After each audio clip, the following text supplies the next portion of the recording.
but she hardly noticed, her eyes locked on the notes in her lap. For weeks, she had been documenting incidents that painted a troubling picture of widespread racial profiling within her department. The more she uncovered, the heavier her heart became. It was one thing to suspect injustice was happening. It was another to see it laid bare in black and white. She had spent countless sleepless nights, staring at the ceiling, wrestling with the weight of her discoveries. Now the choice before her seemed impossible. If she came forward, she knew she would lose everything: her job, her colleagues, her sense of security. But if she stayed silent, if she kept her head down and pretended not to see the rot festering within the department, she wasn't sure she could live with that. With a deep sigh, Maria picked up her phone and scrolled to Derek Thomas's number. She had met him briefly after the incident on Evelyn's porch and had sensed his integrity immediately. If anyone could help her navigate this impossible choice, it was him. Derek sat in his office, hands folded on the desk before him. The room was quiet, save for the occasional rustle of papers or the distant hum of the city outside. When his phone buzzed, he glanced at the screen to see Maria's name flashing. He answered in a calm, measured tone. "Officer Santos, how can I assist you?" "Judge Thomas," Maria began, her voice tight with anxiety. "I need your advice. Can we meet?" Minutes later, Maria arrived at his office, looking tense and weary. Her uniform, usually neat and pressed, seemed to hang on her as if the weight of her conscience was physically pulling her down. She took a seat across from Derek, clasping her hands together, unsure of where to begin. "I don't know if I can do this," she said softly, her voice trembling. Derek leaned forward slightly, his eyes calm yet intent. "What's going on, Maria?" Maria swallowed hard. She had rehearsed this conversation in her head, but now that she was here, the words seemed to fail her. I've been documenting incidents," she began shakily. "Racial profiling, misconduct. I started keeping track after what happened with your mother. But it's not just her. It's a pattern, Derek. It's been happening for years." She pulled a thick folder from her bag and placed it on the desk between them. Derek glanced at it but didn't open it yet. He could see how much this was costing her, the way her shoulders slumped, the fear in her eyes. She wasn't just handing over documents, she was handing over her entire career, her future. "If I come forward with this," Maria continued, her voice barely above a whisper, "I'll lose everything. My job, my pension, my credibility. I'll be a target in my own department.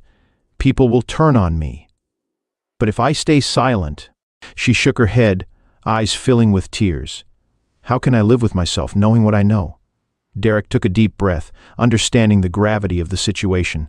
He had seen whistleblower cases before, good people, brave people who risked everything to do the right thing. It was never easy, the consequences were always harsh. But he also knew that Maria's conscience was pulling her in the right direction, even if the road ahead was treacherous. "Maria," he said, his voice steady and calm, "the path of integrity is never easy, but it's always the right one." She looked up at him, her eyes wide, searching his face for reassurance. "But what if I lose everything? What if I regret it?" Derek leaned back slightly, considering his words carefully. "You might lose things, yes. This won't be easy. There will be consequences and you'll have to face them. But what's the alternative? To stay quiet? To let the injustice continue unchecked? You became an officer to protect people, to serve justice. Right now you're the only one who can do that. It's a heavy burden, but if you don't do this, who will?" Maria bit her lip, her hands trembling slightly as she pondered his words. The fear was still there, gnawing at her. But so was something else, something stronger, a sense of responsibility, a sense of purpose. She had joined the force to make a difference, and now in this moment she had the chance to do just that. "You're right," Maria whispered, though her voice was stronger now. "I have to come forward." Derek nodded, his expression softening with encouragement. "You won't be alone in this. I'll support you every step of the way." The next few days were a blur. Maria spent hours gathering all her documentation, ensuring every detail was correct, every date, every name. She met with Derek several times, discussing the legal implications and the next steps. Together, they filed a formal whistleblower report with the Internal Affairs Division, laying out the pattern of racial profiling Maria had uncovered within the Birmingham Police Department. The fallout was immediate. When news of the whistleblower report hit the department, it was like a bomb had gone off. Maria could feel the eyes of her fellow officers on her as she walked through the precinct. Conversations stopped when she entered the room. Whispers followed her wherever she went. Some officers openly shunned her, their glares cold and accusatory. She was no longer one of them, she had become the enemy. But Maria stood tall, even as the weight of their scorn pressed down on her. She had made her choice, and though it terrified her, she knew it was the right one. Outside the department, the public response was swift and powerful. The revelations in the report ignited a firestorm of controversy. The community, already galvanized by Evelyn's case, erupted into protests. Crowds gathered outside police headquarters, demanding justice and accountability. People marched through the streets, holding signs that read, "End racial profiling now," and "Justice for all." Town hall meetings were convened almost immediately. The mayor called for a full investigation while city council members debated new reforms. The city buzzed with tension and outrage, and it wasn't long before the media descended on Birmingham, turning it into a national focal point for the growing conversation about police misconduct and systemic racism. For Maria, the days that followed were both empowering and isolating. She found herself at the center of something much larger than she had anticipated. Some hailed her as a hero, praising her bravery for standing up against the department's abuses. Others saw her as a traitor, a turncoat who had betrayed the thin blue line. But the hardest part wasn't the public's reaction. It was the response from inside her own department. Officers she had once considered friends now treated her like an outcast. Even her superiors, though obligated to investigate the claims, kept their distance, their trust in her shattered. The walls around her seemed to close in tighter with every passing day. Meanwhile, Evelyn watched the events unfold with a sense of awe and pride. What had begun as her stand for justice was now blossoming into something much bigger, a movement for change sweeping through the city. But as she sat on her porch, watching the protesters march by, she couldn't help but feel the weight of it all. Change was coming, but it wouldn't come without a cost. Derek visited her often, updating her on Maria's progress in the ongoing investigation. Evelyn knew the risks Maria had taken, how much she had sacrificed to do the right thing. It reminded her of her own struggles decades ago, when standing up for what was right meant risking everything. One evening, as Derek sat with her on the porch, Evelyn sighed deeply, her gaze fixed on the horizon. "She's brave," she said quietly. Derek nodded. "She is. But I worry for her," Evelyn continued, her voice heavy with concern. "It's a lonely road, doing what's right when the world wants to tear you down for it." Derek looked at his mother, seeing the wisdom in her eyes. "She's not alone, Mom. You stood up, and now she's standing with you. And this time, we're all in this together." Evelyn smiled softly, though the worry still lingered. Change was never easy, but it was always worth the fight. Birmingham was changing. The quiet tension that had simmered beneath the surface for so long had finally erupted into something larger, something powerful. Evelyn's stand against racial profiling had ignited a spark, and that spark had grown into a flame sweeping through the city. What had started on her porch was now reshaping the community in ways no one had anticipated. Evelyn Thomas had become a household name. She had never sought the spotlight, but now she was at the center of a movement demanding justice, transparency, and change. Her face appeared on local news, her story shared across social media, her name whispered in city hall meetings. But more than the fame, Evelyn found herself at the heart of something even more profound, a community waking up. Neighborhood groups began to form in response to Evelyn's stand. People who had never before questioned the status quo were suddenly asking difficult questions about systemic racism, police accountability, and how their city functioned.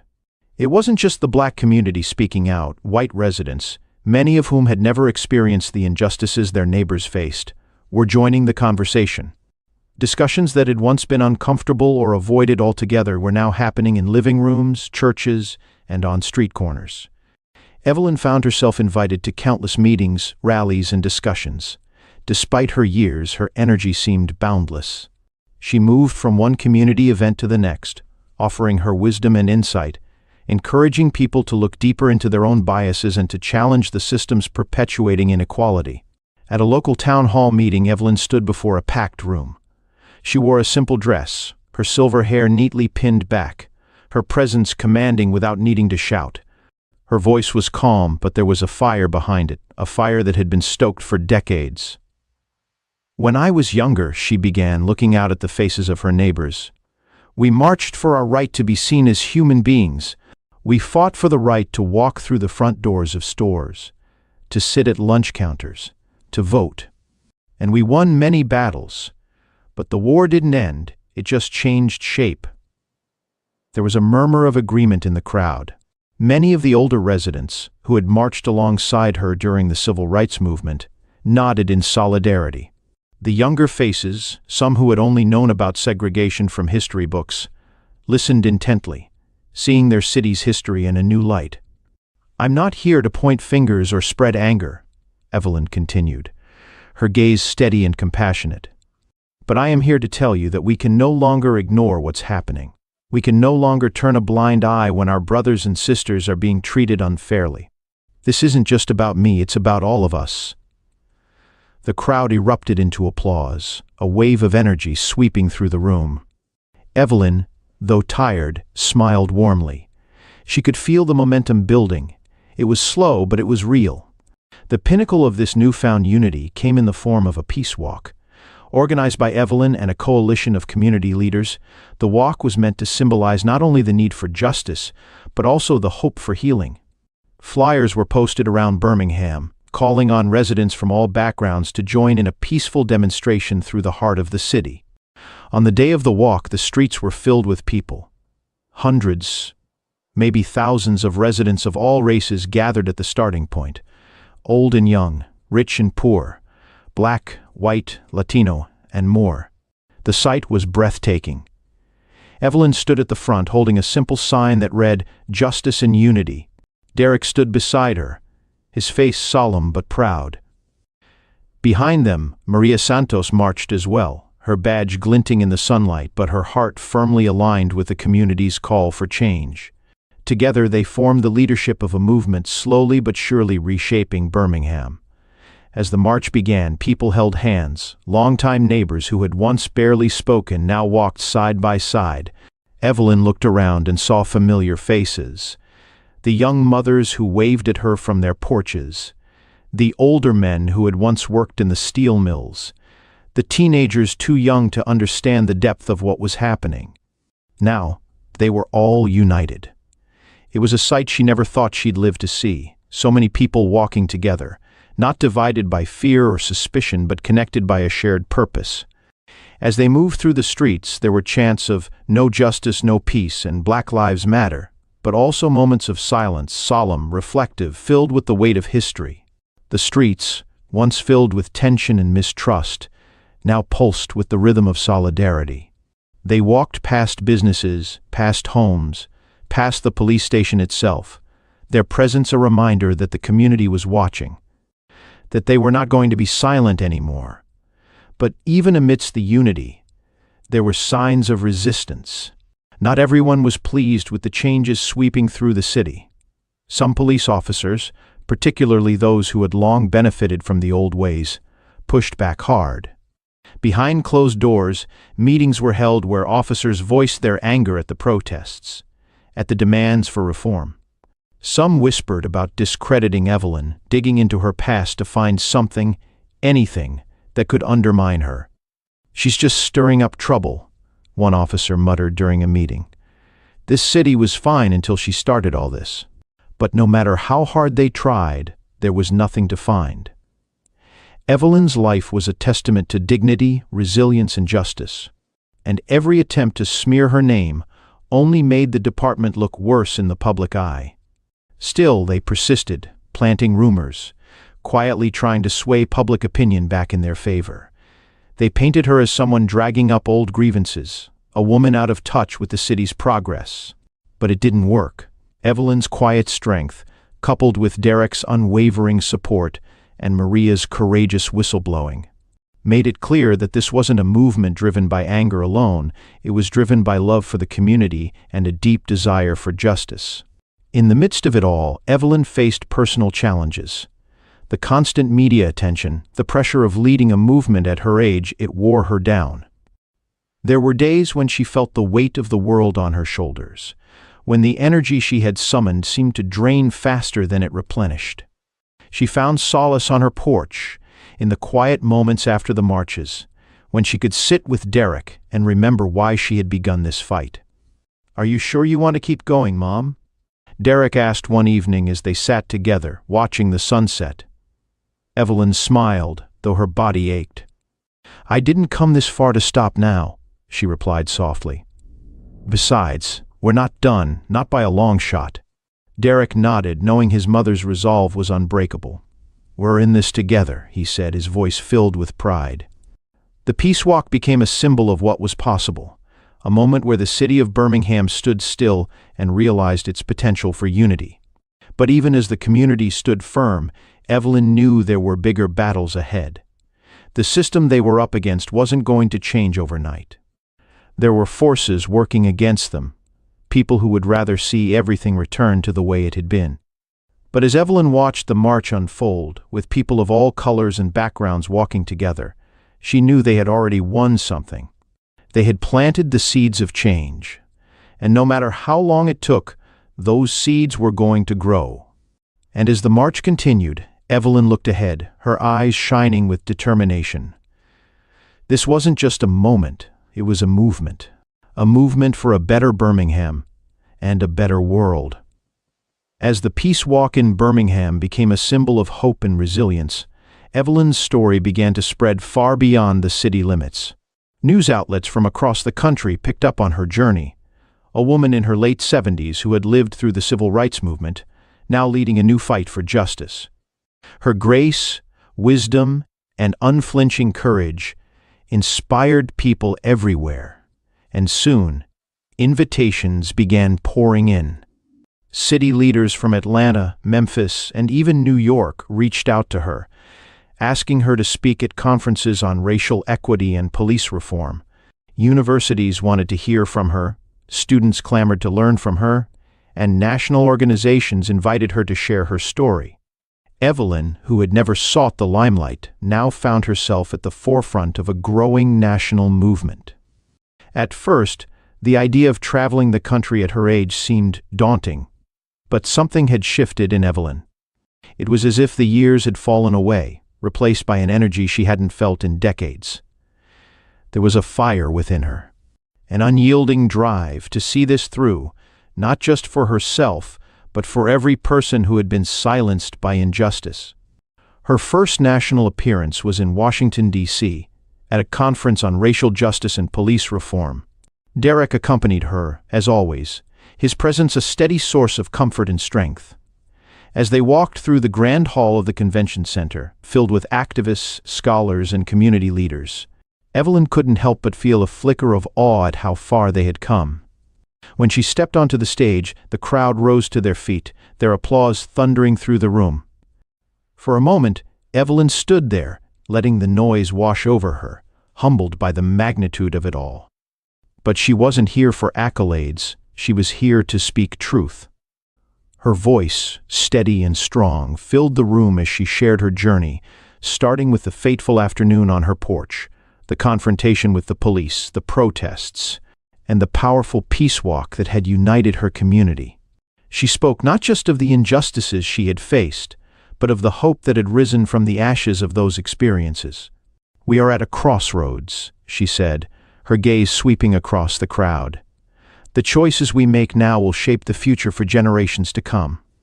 This isn't just about one city or one community. It's about all of us. We have to ask ourselves, what kind of world do we want to live in? And what are we willing to do to make that world a reality?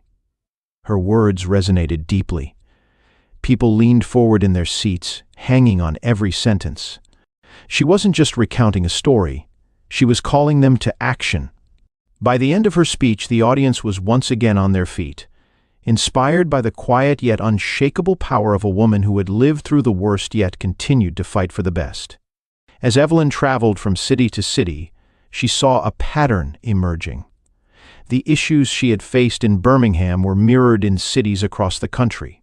In every town there were stories of racial profiling, of mistrust between police and the communities they served, of neighborhoods divided by fear and suspicion. But there was also something else, a hunger for change. In her conversations with community leaders, activists, and even law enforcement officials, Evelyn began to realize that what had started in Birmingham could be much bigger.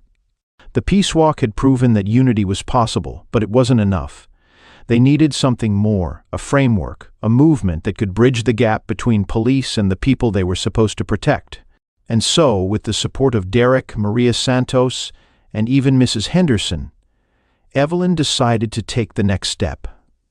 They founded a national initiative called Bridges to Justice, aimed at fostering better relationships between police departments and their communities. The organization would focus on promoting transparency, accountability, and healing, offering a platform for dialogue and education in cities across the nation. The name itself was symbolic, bridges representing the connections that needed to be built between different communities, and justice standing for the ultimate goal. A fair and equitable system that served all people regardless of race or background. Derek, with his legal expertise, helped shape the policy side of the initiative. He worked with lawmakers and legal experts to draft guidelines for police reform, focusing on increased transparency, civilian oversight, and better training for officers on cultural sensitivity and de-escalation tactics. Maria, who had risked everything by becoming a whistleblower, lent her voice to the initiative, speaking about the need for officers to understand the communities they serve and to hold each other accountable. Mrs. Henderson, still grappling with her own role in Evelyn's initial confrontation, threw herself into the project. She began working with neighborhood groups, encouraging people, especially white residents, to confront their biases and learn from the experiences of their neighbors. It wasn't an easy journey for her, but with each conversation she felt herself growing, understanding more about the impact of her actions and the responsibility she had to help foster change. Bridges to Justice wasn't just an idea, it was a movement. Within months, the initiative had spread to cities across the country. Local chapters were formed, each one dedicated to bridging the divide between law enforcement and marginalized communities. They hosted town hall meetings, organized peace walks, and facilitated discussions between officers and residents. But the initiative went beyond dialogue. It pushed for concrete change, advocating for the implementation of community oversight boards that could hold police departments accountable, lobbying for the release of body camera footage in instances of police misconduct, and working with local governments to revise policing practices that disproportionately affected communities of color. For Evelyn, leading a national initiative at her age was no small feat. The travel, the meetings, the media appearances, it all took their toll. Yet despite the physical exhaustion, she felt more energized than ever. Every time she stood before a crowd or met with activists and community members, she was reminded why she began this fight. It was no longer just about her porch. It had become something much larger, something that had taken on a life of its own. Still, moments of doubt crept in. Late at night, when the day's noise had faded, Evelyn would sit on her Birmingham porch, her body aching from travel, her mind racing with the enormity of the task ahead. Could they truly change the system? Could they bridge the gap between the police and communities long hurt? One such night, Derek joined her on the porch, as he often did. He sat beside her, the quiet evening wrapping around them like a comforting blanket. "Mom, you've done so much already," Derek said gently. "You don't have to carry this all by yourself." Evelyn offered a soft smile, her eyes fixed on the stars above. "I know, but this isn't just my fight. It's ours." Derek nodded, recognizing the depth of her conviction. "Bridges to justice is expanding. You've planted the seeds, and now it's growing all over the country." Turning to him, Evelyn's expression was thoughtful. "It's not about how big it gets, Derek. It's about whether it makes a difference." As Bridges to Justice expanded, so did the resistance. Not everyone embraced the changes the initiative proposed. In some cities, police unions pushed back hard, claiming the reforms would hinder officers from doing their jobs. Debates flared on cable news networks, with pundits arguing that Evelyn's movement was anti-police, despite her constant emphasis on unity and accountability. In Birmingham, the local police department tried to undermine the initiative by spreading rumors and planting media stories that painted Evelyn and her supporters as radical agitators. But the more they attempted to discredit her, the more the community rallied behind her. Evelyn refused to be intimidated. She had faced worse in her lifetime, spat on, shouted at, and threatened during the civil rights movement for demanding basic human rights. A few negative news reports and smear campaigns weren't going to deter her now. Months passed, and Bridges to Justice began to bear fruit. In cities where the initiative took root, community relations with the police improved, reports of racial profiling decreased, and officers who participated in the initiative's training programs reported a better understanding of the communities they served. Neighborhoods once divided by mistrust started coming together, finding common ground in their shared desire for safety and fairness. For Evelyn, the greatest reward was seeing change take hold, not just in Birmingham, but nationwide. The fight wasn't over, not by a long shot, but they were on the right path. And for the first time in a long while, Evelyn felt a deep sense of peace. As she stood before yet another crowd, ready to share her story once more, she knew that Bridges to Justice was more than a movement. It was a bridge to a better future. She, along with Derek, Maria, Mrs. Henderson, and so many others, would continue building that bridge, brick by brick, until justice became not just an ideal but a reality. Months had passed since Bridges to Justice was founded, and in that time Evelyn Thomas had become a national figure, a symbol of quiet strength and enduring resilience. The woman who once sat quietly on her porch, harassed by police, now led a movement that reshaped communities across the nation. Her life had transformed in unimaginable ways, yet she remained humble, grounded in the values she'd always lived by: justice, community, and integrity. Tonight, she found herself in an auditorium packed with activists, scholars, students, and leaders from across the country. It was the annual National Conference on Racial Justice, a prestigious gathering that historically drew powerful voices in the fight for equality. This year, Evelyn was asked to deliver the keynote speech, a role she accepted with both pride and humility. As the auditorium lights dimmed, Evelyn approached the podium. A hush settled over the crowd, anticipation palpable. Derek stood off to the side, watching with pride, while Maria Santos and Mrs. Henderson sat in the front row, their faces reflecting respect for the woman who had become more than a local hero. Evelyn took a deep breath, hands gripping the podium briefly as she gazed over the sea of faces. The stage lights cast a soft glow around her silver hair, making her seem almost ethereal in her calm presence. All the years, battles, victories, and hardships had led to this moment. When she spoke, her voice was clear and steady, filled with the wisdom of a lifetime spent fighting for justice. "Thank you all for being here tonight," she began, her eyes sweeping the room. "It's an honor to stand before you, not as a leader or a hero, but as someone who, like many of you, has lived a life shaped by struggle and hope." The audience listened intently, captivated by her calm, commanding presence. Evelyn didn't need to raise her voice or demand attention. Her quiet strength was powerful enough, her words settling into the hearts of those who heard them. "I want to share a story," she continued softly but resonantly, a story that began on a simple porch in Birmingham, Alabama. Murmurs of recognition rippled through the crowd. Many knew the story well. They knew about that afternoon when Evelyn was confronted by police officers for simply sitting on her porch. They knew about the peace walk that followed, about the founding of bridges to justice, and about the sweeping changes that began in Birmingham and spread nationwide. But tonight, Evelyn wasn't just recounting events, she was explaining why they mattered. "I was sitting on that porch minding my own business," she said, eyes reflecting memories of that day. "When I was told I didn't belong, that I was suspicious just for being there. It wasn't the first time I'd been judged by the color of my skin, and I knew it wouldn't be the last.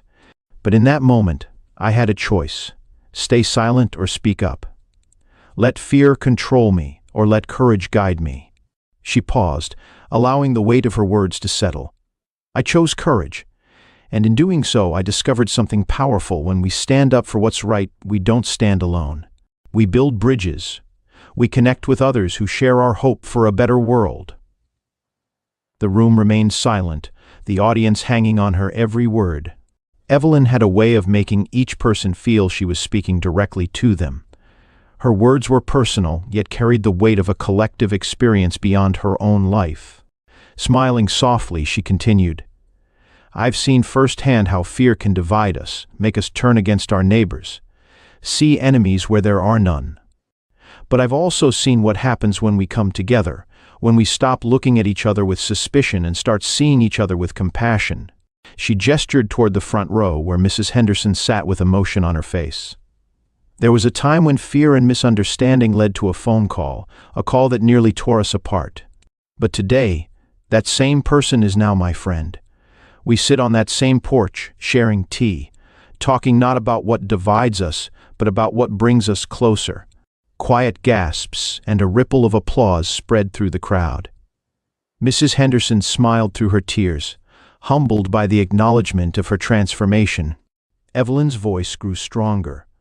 "That's the power of connection, the power of building bridges. It's not about winning or losing, it's about understanding. It's about truly seeing each other and realizing we're all part of the same human family." Faces in the audience reflected her message, people nodding, others wiping away tears. Her words resonated deeply, not just as a call for reform, but as a call for healing. "Our journey toward justice is far from over," Evelyn stated firmly. "There are still forces resisting change, those who cling to old ways of fear and division. But we must not let that stop us. Change begins with each of us. When we have the courage to confront our own biases, to listen, and to work together for a better future." She paused, her eyes scanning the room as if embracing the magnitude of the moment. "We are bending the arc of history toward justice, but it won't bend on its own. It bends because of the choices we make, the actions we take, the bridges we build." As she concluded, a brief, stunned silence filled the auditorium before the crowd erupted into thunderous applause that seemed to shake the very walls. People stood, clapping and cheering, moved not just by her words but by the hope and unity she inspired. Evelyn stood at the podium, humbled yet proud, her heart full as she looked out over the audience. She understood something profound. The path ahead wouldn't be easy, with more resistance and battles to fight. But she knew with unwavering certainty they were on the right side of history. Derek joined her on stage, his eyes shining with pride. He knew how much she'd given, how much she'd sacrificed. As he looked out at the audience, he realized they weren't just celebrating her, they were celebrating the possibility of real change. As the applause faded, Evelyn stepped away from the podium, feeling a deep sense of peace. The journey was far from over, but they were on the right path. Surrounded by friends and allies, she smiled, knowing the work wasn't finished, it was just beginning. Evelyn Thomas sat on her familiar wooden porch, the soft creak of her rocking chair accompanying the hum of life around her. The late afternoon sun bathed the neighborhood in warm golden light, casting long shadows across the street where she'd lived for over 50 years. A place that had witnessed immense change, both in the community and within Evelyn herself. This porch had once been the site of a frightening confrontation, a moment that could have crushed her spirit. Instead, it sparked something greater than anyone could have imagined, a catalyst for a movement that transformed her life and reshaped communities nationwide. Glancing at the faces gathered on her porch that evening, Evelyn felt a surge of gratitude. Derek sat to her left, leaning back with a proud smile. He'd always been her rock, standing by her through thick and thin. His role as a judge provided a platform for systemic change, but it was his unwavering support as a son that she cherished most. To her right was Maria Santos, the young officer whose brave whistleblowing had shaken the Birmingham Police Department. Maria had become more than an ally, she was family. Through Bridges to Justice, she'd become a voice for police reform, advocating for transparency and accountability. Her courage had come at great personal cost, but she'd never regretted her choice. Then there was Mrs. Henderson, sitting quietly across from Evelyn, hands folded neatly in her lap. Their relationship had grown from fear and misunderstanding into an unexpected friendship. What was once awkward silence had evolved into meaningful conversations full of reflection and learning. Mrs. Henderson found her place in the movement, working tirelessly to bridge divides in the community. She had transformed, just as Birmingham had. Watching them, Evelyn's heart swelled. These were the people who stood by her, who walked with her through injustice's fire and emerged stronger. Each had played a role in the movement, contributing their strengths, perspectives, and courage. Bridges to Justice had flourished beyond her wildest dreams. What began as a local initiative in Birmingham spread to cities across the nation. Local chapters formed in places like Chicago, New Orleans, Los Angeles, and smaller towns where struggles for racial equity often went unnoticed. Everywhere, communities came together, residents and police officers engaging in dialogue, rebuilding trust, and working toward a future where justice and accountability were the norm. Rocking gently, Evelyn's mind drifted to the initiative's early days. She recalled standing before a national audience for the first time, sharing her story, calling for unity. She hadn't known what would come of it or if people would listen, but they did. They listened and acted, which was all she'd ever hoped for. In the months and years that followed, Bridges to Justice's impact became undeniable. Police departments in numerous cities adopted new training focused on de-escalation and cultural sensitivity. Civilian oversight boards were established to monitor police conduct, giving communities a voice in their own policing. Officers like Maria spoke out, encouraging colleagues to reflect on their biases. It wasn't perfect, and the road ahead remained long, but real progress had been made. As the sun dipped lower, casting a soft glow over the porch, Evelyn felt a deep sense of peace. She knew the work was far from finished, new battles awaited. But for the first time, she felt they were bending the arc of history in the right direction, and that was enough. Turning to Derek, who watched her with a knowing smile, she said quietly, "We've come a long way, haven't we?" He nodded, eyes full of pride. "We have, Mom, and we're just getting started." She chuckled softly, the sound mingling with the evening breeze. "I don't know how much longer I'll be leading the charge," she mused, her tone light but wise. "But I'm glad to know I have people like you to carry it forward." Derek gently squeezed her hand. "You've done more than enough. And don't worry, we've got this." Across the porch, Maria and Mrs. Henderson smiled, their faces reflecting determination.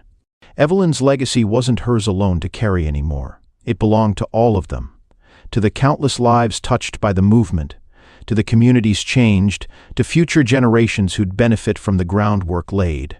Evelyn sat back, observing the world around her. The neighborhood, once divided by fear and mistrust, was now a place of unity.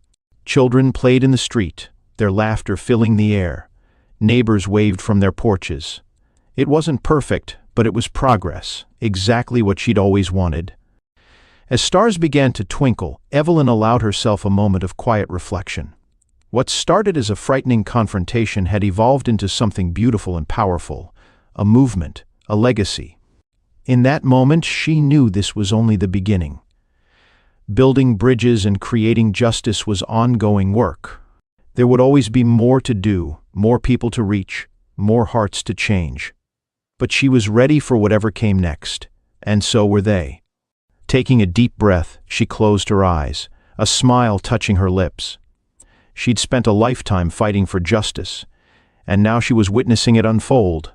The road ahead was still long, but for the first time, she wasn't walking it alone. After hearing Evelyn's story and how one moment on her porch ignited a powerful movement for change, we're curious. What would you have done in her situation? Do you believe her actions were enough to make a difference, or would you have approached it differently? Share your thoughts in the comments below. Please like and subscribe for more stories like this. See you in the next video.